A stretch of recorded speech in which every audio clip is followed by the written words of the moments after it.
Hello, everyone. This is the Crusader Historian, and welcome back. This is our first video on the series of the Russian-Ukraine War, and today we're going to start at the beginning, the Ancient and Medieval period. This is part of a long series of the Russia-Ukraine War that is happening right now. I could tell you how things happened from when it started a year ago. But to really understand this, we need to start at the beginning. This is a beginning of a rather brief, simplified history of the war of the of antiquity in medieval Russia and Ukraine. In the beginning, Russia and Ukraine was ruled, or settled as a better word, by nomadic tribes, horse tribes that made the Eurasian steppes their home. There were several tribes, but the most well-known were among them were the Scythians. The Scythians were a horse culture, among many, which controlled the trade routes and controlled the trade routes and that the ancient Greeks depended on for grain from the Black Sea. The Scythians taxed these and became very rich. Also, they were around since the time of the Persians and were known to inflicting a few defeats on the Persians, the great superpower of the time. Eventually, the Scythians were replaced by other nomadic tribes, or should I say the nomadic horse tribes, and the pattern continued. And this was the same for both Ukraine and Russia. Another group of people which entered the scene of Russia and Ukraine, since there were our forested areas as well as the plains. These people were the Goths, Germanic people coming from what some would say Germany or Scandinavia. They settled Ukraine and Russia, sometimes warred with the Scandinavians, sometimes warred with the Scythians and other nomadic tribes, and sometimes worked with them and integrated with them, and each set up their own kingdoms. And this was how Russia and Ukraine lived for a time. This all came crashing down when the Huns arrived. The Huns came from the east and conquered the Eurasian steppes and were felt as far as Rome and France. Their most notable leader was Attila the Hun, called the Scourge of God, who conquered wide swathes of Europe and even threatened Rome itself. He was defeated by a coalition of the Western Roman Empire at the Battle of Corleones, and later died at a wedding. When he died, his sons squabbled with each other for control, and the empire fell apart. But just like in Rome, but His influence was heartfelt because his arrival pushed many barbarian tribes into the Western Roman Empire, and this caused the Western Roman Empire to collapse. Nonetheless, his influence was also felt in what is called Russia and Ukraine, and it also unseated the initial rulers, the initial people, and so new peoples took over. After the fall of the Hunnic Empire, more nomadic tribes entered the area, what would be Russia and Ukraine. The Bulgars were among them, and they served as an ally of Byzantine Emperor Zeno against the Ostrogoths. They lived on the plains, and eventually they moved. Some moved to other areas, others formed a few Bulgar empires. They fought with the Cumans, the Kipchaks, various other nomadic, semi-nomadic peoples. But eventually they split. Some moved to be where it would be Hungary, others moved to other places. And the other group up were the Slavs. They were the native peoples of Central and Eastern Europe, hence Russia and Ukraine, and they sometimes worked with their nomadic overlords, sometimes fought against them. They even had influences with the Byzantines, the Vikings, and Western Europe. And these were the nations of early medieval Russia and Ukraine. But something else is going to happen on the horizon, and this is where the fate of Russia and Ukraine became intertwined. And now we get to Rurik. Rurik, I probably pronounced it wrong, sorry. Anyway, Rurik is traditionally seen as the one who founded the Rurik dynasty that would rule the Kievan Rus and later in its principalities, and ultimately the Tsardom of Russia. And there's not very much known about him, but we do know a few things. One, we know he exists.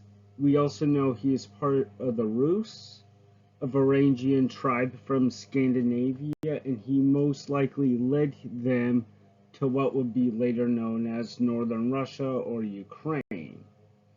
And his descendants would later rule this huge state known as the Kievan Rus. Now, I must say this, the Kievan Rus is seen by some as a new term invented for Ukrainian nationalism. But there are some modern sources that people called it Kievan Rus or Russian Kiev, but it's rather complicated to explain. However, I will say this, this area was just happened to be called the Rus, or the lands of the people of the Rus, or the people of Ruthenia, everything. There was no such thing as Kievan Rus. There might have been, though. I'm sorry, I am still trying to understand this, but what I will say this, all you need to understand is this area is seen by the people who live here, the Rus or the Rus, people of the Rus or the Rus. We would later get the terms Russia from this. And these people would rule, and I will admit this history would require several in-depth videos because it's a fabulous history. However, I'm going to go over a few rulers who I find rather significant. There is Elena. She originally goes by the name of Olga, but she took the name Elena after she converted to Christianity, the Byzantine sect, the Eastern Orthodox. This is where how Russia and Ukraine got Eastern Orthodoxy as the primary sect of Christianity. She was baptized in Constantinople.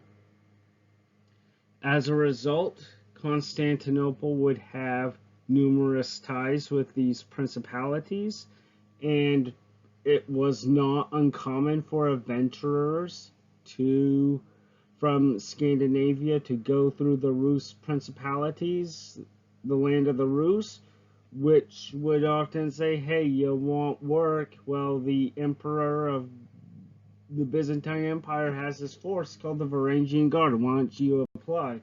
So this is the start of the ties between the two nations.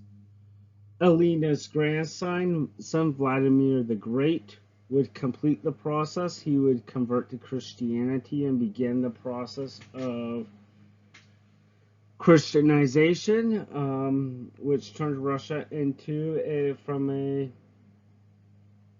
polytheistic nation to an Eastern Orthodox region of Christianity. There would be numerous principalities throughout these area. They would have periods of peace, turmoil, golden ages. They would fight wars, sometimes with each other, sometimes with the various Scandinavians, sometimes with the Cumans, the Pechenegs, the Alans, maybe Hungary, and they would have scrapes with the Byzantines. However, two wars would be important. They would fight both the Mongols and the Teutonic Order, and this would have an effect on multiple worlds. The Teutonic Order, obviously, you would hear a lot. These conflicts would be used in German nationalism. The Mongols, well, the Mongols spent a lot. The Mongols conquered the Kievan people and this would affect them. Several states emerged out of this. Galicia, Bohemia, for example. I apologize for mispronouncing it. If I do, I most likely did. But these successor states would be under Mongol rule. They would be Mongol vassals, and this would have an effect on them. And it came in the form of the Mongol Empire weakening. When the Mongol Empire weakened, certain parts of the Rus fell under the sway of Poland when the Poles drove the Tatars or the Mongols back. Other states of the Rus were led by this prince who Prince of Novgorod, which is northern Russia. He led the people of the Rus to victory and began the process of driving the of basically defeating the Teutonic Knights, and he spread the boundaries of Russia, of what would become Russia, and he um, and he and although he supported Mongol rule initially, he set the groundwork for its eventual defeat, which happened in the form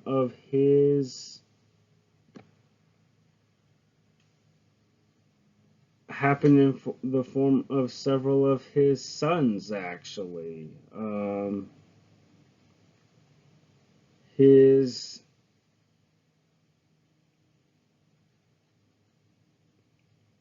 his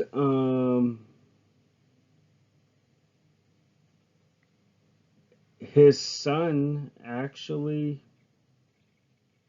was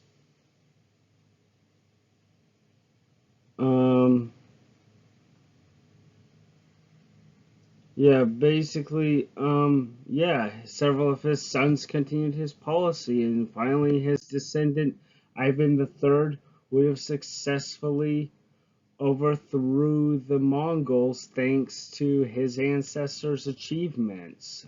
He also renovated the Moscow Kremlin and introduced a new legal code, and he styled himself as the first Tsar of the Russians. And one of his descendants would be the famous or infamous Ivan the Terrible, who made the title of Tsar official. Up until this point, during the Middle Ages of Russian Ukraine, there were few czars.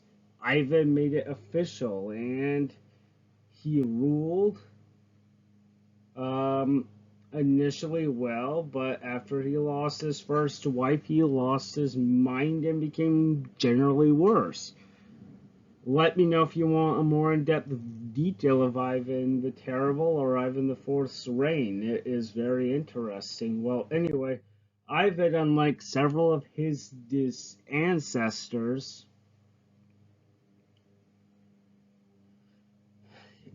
Ivan the Fourth or Ivan the Terrible could not leave a strong successor, so Russia, the Rus, fell apart in this time period called the Time of Trouble or the Ruin, where Russia, Ukraine were at the mercy of foreign powers.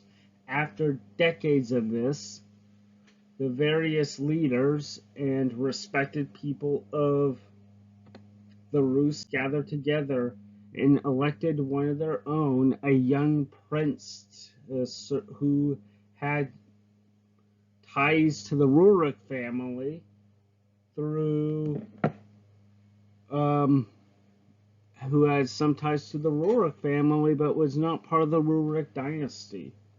He was crowned the next Tsar of Russia. His name is Michael of Russia of the House of Romanov. Think about this as you will. Look at this. Think about this. The Romanov dynasty, this is the same dynasty that will die out during the Russian Revolution, which will be covered sometime in the future. Think about this. All this time, the people of the Rus lived underneath a underneath two dynasties. That is something you could never even think about.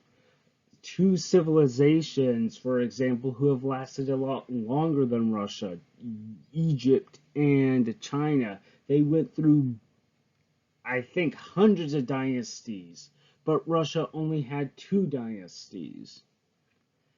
As for Ukraine, well, it collapsed, devolved into a borderland, essentially. The cities that were seen as, at one point, as a center of the Rus culture collapsed into a period of, well, it became a hot spot of runaway farmers, brigands, thieves, outlaws, adventurers. These individuals became the Cossacks. And as I was making this video, I could not help but look at some strange similarities from between the Great Britain and the United States of America. I will give you an example.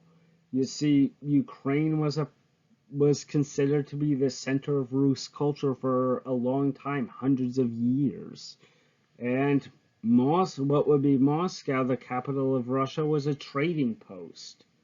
But things happened. The war with the Mongols, the sack of the Mongols caused many people to flee to Moscow. Moscow, during the time of the Mongols, was a trading port. I knew I missed something. Sorry about that. That was another thing Alexander Nevsky did. He turned Moscow from a trading colony to a rather respectable city, or began the process. And that begins another and yeah. And so there was another civilization, two civilizations that had a similar look. Great Britain was an empire. It was the center of a proud civilization that lasted for centuries, even when America was nothing more than a series of trading posts. Now, if you look at it now, much like Russia has a lot of influence over its surrounding areas, and Ukraine's influence was irrelevant for a while. Same thing with the United States and Britain. The United States surpassed its parent nation, and whatever happens here will have effects even in Britain. If you think about it, the relationship we have with Great Britain, we could have possibly had a similar relationship between, like much Russia and Ukraine are dealing with right now, but we didn't. We managed to work out our differences. What happened, why this didn't happen, well, is a subject for another video. But what I will say is quite simply, yeah, it it's different. Now, why is this important? Well, Russia and Ukraine had a shared history and were united until the arrival of the Mongols. The Mongols came in and wrecked everything, and wrecked essentially. I wouldn't say wrecked. Wrecked may be a strong word, but they changed everything. It altered everything. And after that, well, what became left of the Kievan Rus, it survived in the form of successor states Moscow. Under Moscow, they looked to Moscow for leadership. First it was Novgorod, then it was Moscow. Alexander Nevsky spent some time there, but he moved to Moscow because he wanted a safer place to coordinate control over the successor states.